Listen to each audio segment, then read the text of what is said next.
Dans un petit village niché au creux des collines, vivait Jean, un homme de foi, connu pour sa gentillesse et sa compassion.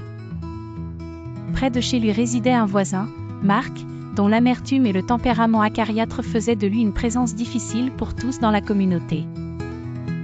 Marc se plaignait souvent des enfants jouant dans les rues, de l'état de son jardin qu'il accusait les autres de dégrader, et même du chant des oiseaux qu'il trouvait gênant. Jean, préoccupé par le bien-être de Marc, se souvenait des paroles de Jésus, « Aimez vos ennemis, faites du bien à ceux qui vous haïssent, bénissez ceux qui vous maudissent. » Avec ces mots en tête, Jean décida d'agir. Chaque matin, il saluait Marc avec un sourire chaleureux et lui proposait de l'aider à entretenir son jardin.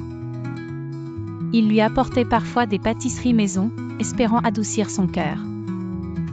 Au début, Marc refusait ces gestes amicaux.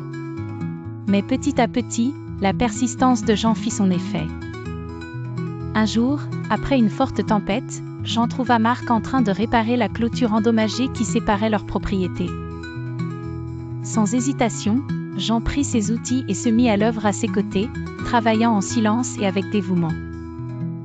Marc, surpris par l'aide inattendue, commença à ouvrir son cœur. Il se rendit compte que l'amour et la patience de Jean étaient plus puissants que sa rancœur. À mesure que les jours passaient, les barrières de l'indifférence et de l'hostilité s'effritaient. Jean et Marc commencèrent à discuter, d'abord de choses simples, et ensuite d'aspects plus personnels de leur vie. Finalement, Marc trouva le courage de s'excuser pour son comportement passé. Il partagea ses luttes internes et les raisons de son amertume. Jean, avec compassion et compréhension, l'assura de son soutien et lui offrit son amitié sincère.